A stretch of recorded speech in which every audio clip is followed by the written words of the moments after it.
魏无羡也听得出来这位实习生很紧张，他抬起头冲着他的方向笑了笑，道：嘿嘿，这位小兄弟，你别紧张啊。我没做过手术，现在身上除了一部手机、一个钱包之外，就是帅哥一枚，千万别迷恋哥，哥不只是传说，这是在医院。声音小点。操作间里面的主任似乎是听不下去了，他吹胡子瞪眼的怒喊了一声，他的手正好搭在了通话按键上，里面那个正在做检查的哥们被他这声音吓了一跳，脚不自觉地动了一下。那主任转过头来，怒道：动什么动？还想不想做检查？魏无羡，护工。如果魏无羡能看见的话，他就能看到实习生苍白的脸和站都站不住一直打站的双腿。那个，你有没有装假牙？什么？魏无羡以为自己听错了，他迷茫地眨了眨眼睛，道：我没听清，你再说一遍。就是你有没有假牙？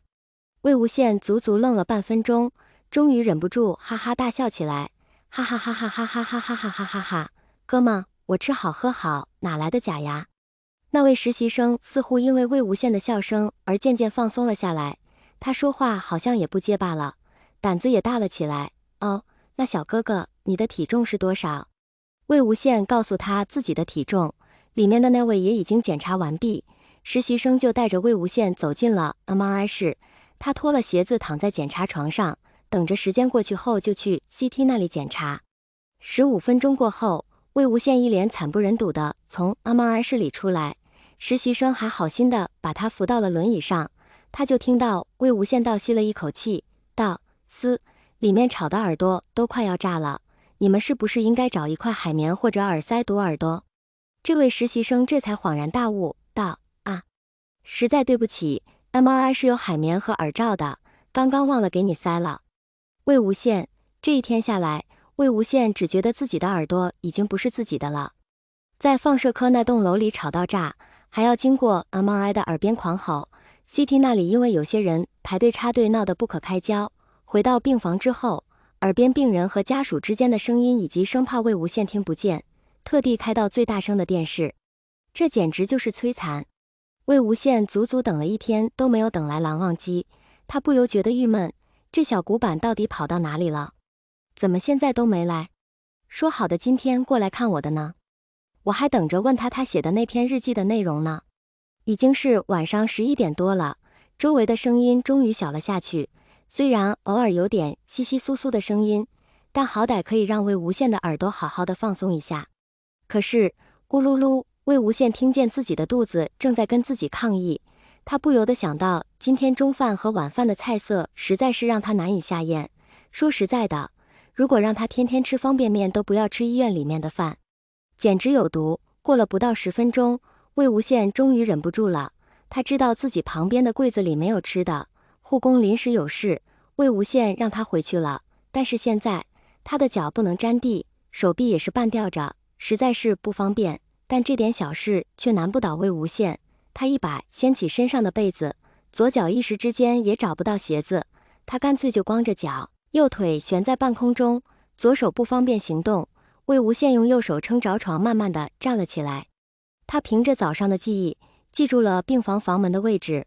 魏无羡摸索着往门口走去，他打开了房门，就这么跳着往外走去。已经到了睡觉的时候，走廊上面的灯光已经灭了，病房同样只有一丝台灯照亮行走的道路。可惜这对魏无羡而言没什么用处，但是对于值班巡逻的小护士来说却是保命的希望。这位小护士刚从旁边的病房出来，他就看到了走廊上一个人一瘸一拐地走着，手好像还缺了一截，耳边还传来一阵毛骨悚然的呼吸声。对于这种小姑娘而言，她们想到的第一个就是丧尸。小护士害怕极了，见那个丧尸离她越来越近，她惊慌失措地低叫了一声，成功的让丧尸看向了她。她二话不说丢下手上的查房记录，顺手拿起了身边的扫把，对着丧尸就是一阵猛打。魏无羡也极其郁闷，他本来跳得好好的，一脚踩到什么硬的东西，疼得他龇牙咧嘴的倒吸了一口气，这也就算了，没想到居然还听到了一声尖叫，他还没怎么样呢，就被人打了一顿。魏无羡险些欲哭无泪，这什么世道啊？我只不过肚子饿了出来找人帮我买点吃的，一出门就被打一顿。我招谁惹谁了？面前突如其来了那么一下，魏无羡本来就重心不稳，再被打那么几下，他直接坐在了地上。停！快停下来！魏无羡虽然喊着话，但是这位小护士却是害破了胆，完全没有听到魏无羡的声音，手上的动作越来越快，越来越狠。魏无羡叫苦不迭，一来他身上的伤还没有好，那扫把时不时地打在他的伤口上，疼得他冷汗直冒；二来他眼睛看不见，除非扫把打在他身上，不然他根本不知道扫把的轨迹在哪。正在魏无羡准备大吼一声喊醒那个小护士的时候，他突然听到一阵急促的脚步声，紧接着就听到了扫把打在身上的声音，只是扫把落下的点并不在他的身上。你在做什么？非常不善的语气。魏无羡却一下子就听出了来人的声音，蓝湛，你终于来了。紧接着，魏无羡感觉身子一轻，他有些懵，待感受到蓝忘机是以什么姿势抱他的时候，他已经回到了病床上。那个小护士也反应了过来，看着一脸狼狈的魏无羡，也是一阵愧疚。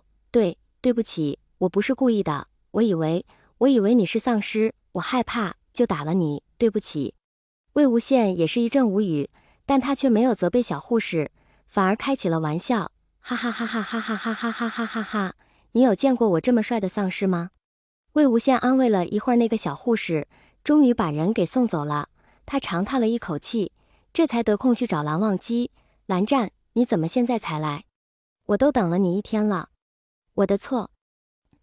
魏无羡有些诧异地说道，我没怪你，今天发生了什么？这么晚怎么过来了？